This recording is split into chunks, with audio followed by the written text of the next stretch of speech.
Once upon a midnight dreary, while I pondered weak and weary over many a quaint and curious volume of forgotten lore, while I nodded, nearly napping, suddenly there came a tapping, as of someone gently rapping at my chamber door. "'Tis some visitor," I muttered, tapping at my chamber door. "Only this and nothing more." Ah, distinctly I remember it was in the bleak December, and each separate dying ember wrought its ghost upon the floor.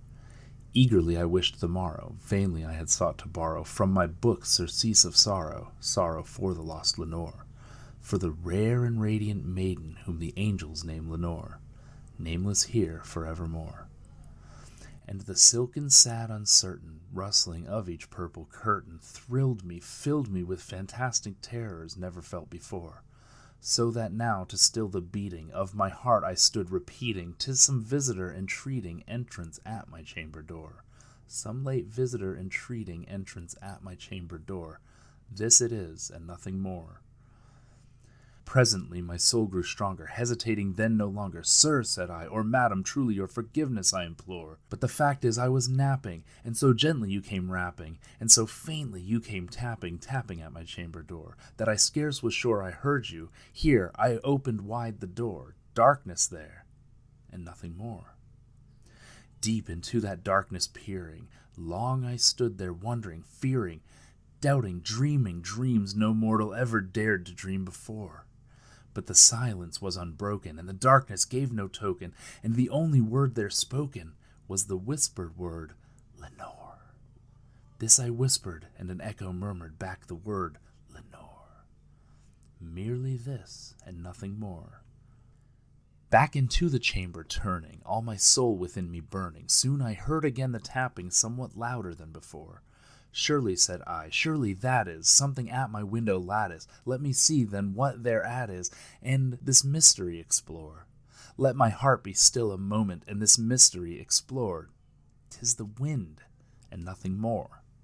Open here I flung the shutter, when with many a flirt and flutter in there stepped a stately raven of the saintly days of yore. Not the least obeisance made he, not an instant stopped or stayed he, but with mien of lord or lady perched above my chamber door. Perched upon a bust of Pallas just above my chamber door. Perched and sat, and nothing more. Then this ebony bird beguiling my sad fancy into smiling, by the grave and stern decorum of the countenance it wore. "Though thy crest be shorn and shaven, thou," I said, "art sure no craven, ghastly grim and ancient raven, wandering from the nightly shore.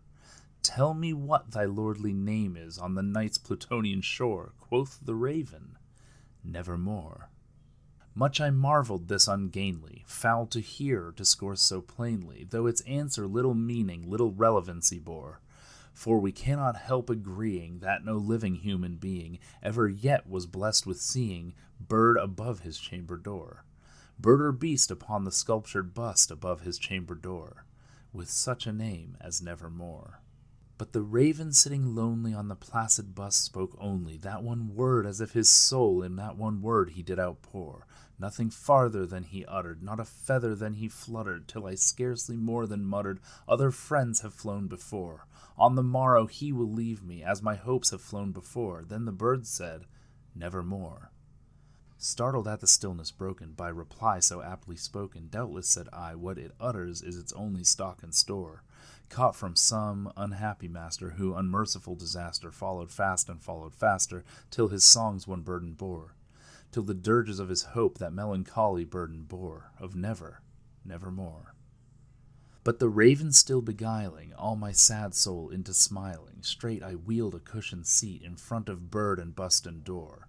Then upon the velvet sinking, I betook myself to linking fancy unto fancy, thinking what this ominous bird of yore, what this grim, ungainly, ghastly, gaunt, and ominous bird of yore meant in croaking "Nevermore." This I sat engaged in guessing, but no syllable expressing, to the fowl whose fiery eyes now burned into my bosom's core. This and more I sat divining, with my head at ease reclining on the cushion's velvet lining at the lamplight gloated o'er. But whose velvet violet lining with the lamplight gloating o'er she shall press, ah, nevermore. Then methought the air grew denser, perfumed from an unseen censer, swung by angels whose faint footfalls tinkled on the tufted floor. Wretch, I cried, thy God hath lent thee, by these angels he hath sent thee, respite, respite and nepenthe from thy memories of Lenore. Quaff, O quaff this kind nepenthe, and forget this lost Lenore. Quoth the raven, nevermore.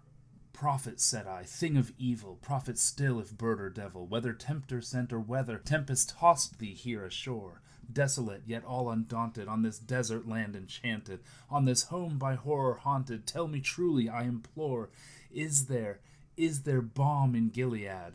Tell me, I implore, quoth the raven, nevermore.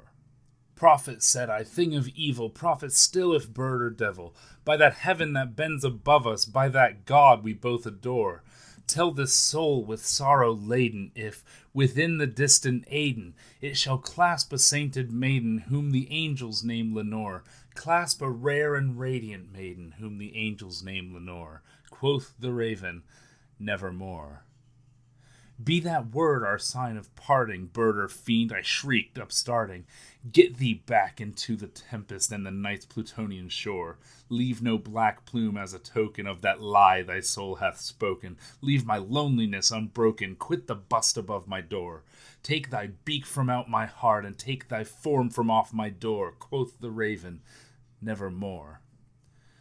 And the raven, never flitting, still is sitting on the pallid bust of Pallas just above my chamber door. And his eyes have all the seeming of a demon's that is dreaming, and the lamplight o'er him streaming throws his shadow on the floor.